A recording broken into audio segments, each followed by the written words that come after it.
Hello students, मैं मनोज सरगुना आप सभी का अपने यूट्यूब चैनल कॉमर्स गुरु में स्वागत करता हूं। बच्चों, मैंने अभी बीएसटी के आंसर की को डाल दिया है। अभी तक आपने उसको नहीं देखा है तो उसको भी फटाफट जरूर देख लिया और कमेंट करके जरूर बताएं कि आपने कितना सही किया है। आज के इस वीडियो में हम लोग अकाउंटेंसी के आंसर की बात करेंगे। तो 40 सभी प्रश्नों के आंसर की को देखिए और फटाफट मिला करके बताइए कि आपने कितना सही किया। और आप चैनल पर नए हैं तो फटाफट चैनल को सब्सक्राइब करें और वीडियो को लाइक करें और अपने मित्रों में शेयर भी करें। फर्स्ट क्वेश्चन कह रहा है अकाउंटिंग बिगिंस वेयर।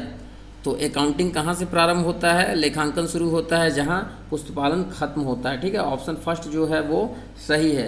जहाँ लेखांकन पुस्तपालन जहाँ खत्म होता है वहीं से लेखांकन का कार्य प्रारंभ हो जाता है। क्वेश्चन नंबर सेकंड है on March 31, 2020 after sale of goods worth of 5,000 he has left with the closing stock of rate 8,000 it is an. तो ये क्या है? ये एक ट्रांजेक्शन है। ठीक है, ये क्या है आपका? ए ट्रांजेक्शन, यानी सेकंड का ऑप्शन सेकंड जो है वो करेक्ट है। हिंदी में आप देखेंगे तो इसको हम लोग कहेंगे एक लेन देन। ठीक है।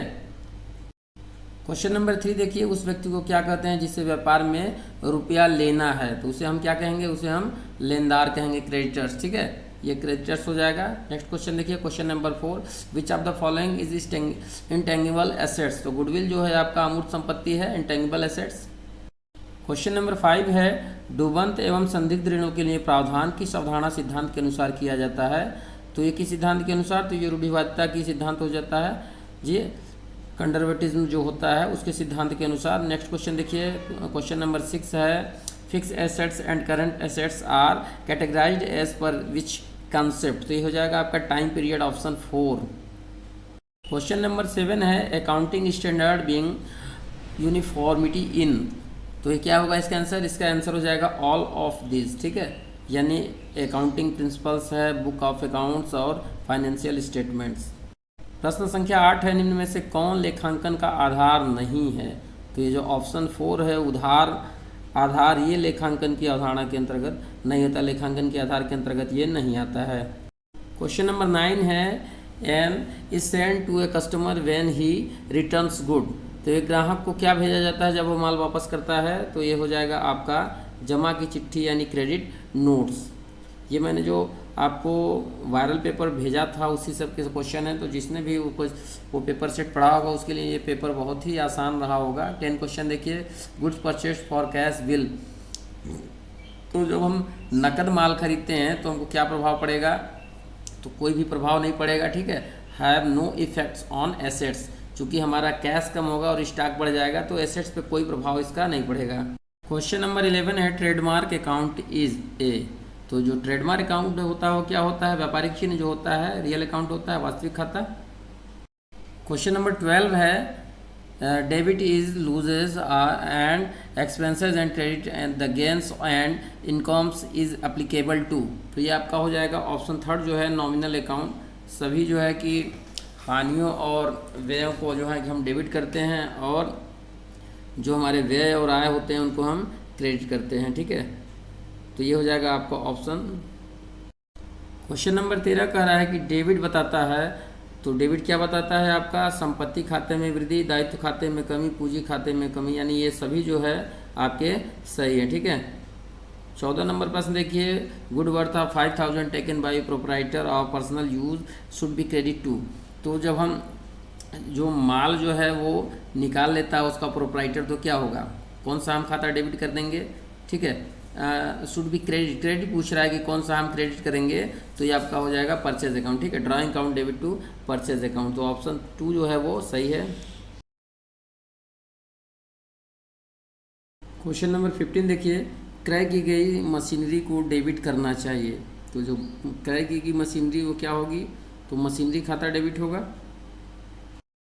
क्वेश्चन नंबर 16 है 3 खाने वाली रोकड़ बही के रोकड़ खाने का सदैव होता है। तो रोकड़ बही जो होता है हमेशा डेबिट बैलेंस होता है। ठीक है, हमेशा नाम से होता है। तो रोकड़ बही के खाने का हमेशा डेबिट बैलेंस होता है। क्वेश्चन नंबर 17 है द इम्प्रेस सिस्टम अपार्टेंस टू। तो ये जो इम्प्रेस सिस्टम होता है बहुत ही आसान है, ये पेटी कैश बुक में होता है। 17 का 4। क्वेश्चन नंबर 18 है 3 खाने वाली रोकड़ बही में छूट का लेखा किया जाता है। तो किस छूट का लेखा? तो वो हो जाएगा आपका नकद छूट। ठीक है, नकद छूट का लेखा किया जाता है। क्वेश्चन नंबर 19 है पोस्टिंग इज डन। तो पोस्टिंग कहाँ पे की जाती है? इन लेजर, ठीक है। खतौनी की जाती है किस में की जाती है? तो खतौनी खाता बही में की जाती है, ठीक है। 20 क्वेश्चन देखिए, the credit purchase of fix assets are recorded in. तो जो इसको जो हम क्रेडिट में उधार में कोई संपत्ति खरीदते हैं तो उसको हम जर्नल प्रॉपर में इसका एंट्री करते हैं। क्वेश्चन नंबर 21 है the right side of an account is called, ठीक है। तो क्या कहते हैं? खाते के दाएं पक्ष को कहते हैं। तो खाते के दाएं पक्ष को हम क्या कहते हैं? आपको पता ही होगा, नहीं पता होगा तो इसको लिख लीजिए और मिला लीजिए। इसको हम क्रेडिट पक्ष बोलते हैं, ठीक है। क्या हो जाएगा आपका? क्रेडिट पक्ष। ऑप्शन जो है सेकंड। क्वेश्चन नंबर 23 है रोजनामचे में किसी खाता में लेन देन को लिखने की प्रक्रिया को कहा जाता है। तो इस प्रक्रिया को हम लोग जर्नलाइजिंग कहते हैं, ठीक है, journalising.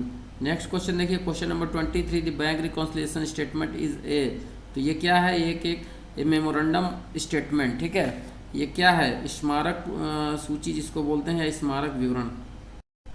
Question number 24 when balance as per cash book is given when which of the following will be added. तो इसमें हम जब हमारा बैलेंस दिया होगा, कैश बुक का बैलेंस दिया हो, तो फिर इसमें हम किस में जोड़ेंगे इसको? इसका आपका जो आंसर हो जाएगा आपका हो जाएगा interest allowed by bank. Question number 26 trial balance is an. तो ट्रायल बैलेंस क्या है? एक तलपट एक है, तलपट एक विवरण है। क्या है? विवरण, ठीक है। तो ऑप्शन सेकंड जो हो जाएगा वो सही हो जाएगा, विवरण हो जाएगा आपका। क्वेश्चन नंबर 27 देखिए, खातों के शेष को स्थानांतरित किया जाता है। तो खातों के शेष को कहाँ पे स्थानांतरित किया जाता है? तो इसको आप नोट कर लीजिए, इसका हो जाएगा आपका ऑप्शन 1 तलपट में, ठीक है। खातों का जो शेष होता है उसको हम लोग ट्रायल बैलेंस में स्थानांतरित करते हैं। क्वेश्चन नंबर 28 है repairs of machinery rate 500 will be debited to. तो मशीनरी की मरम्मत पर 500 रुपये खर्च हुए, तो इसको हम डेबिट कहाँ पे करेंगे? रिपेयर्स अकाउंट में, ठीक है। 28 का थर्ड जो है वो करेक्ट है। क्वेश्चन नंबर 29 क्रमागत लागत शेष पद्धति में ह्रास की राशि। तो ह्रास की राशि जो है वो घटती जाती है, ठीक है। क्रमागत लागत पद्धति में ह्रास की राशि घटती है। क्वेश्चन नंबर 30 है discarding the old machinery due to new invention is called.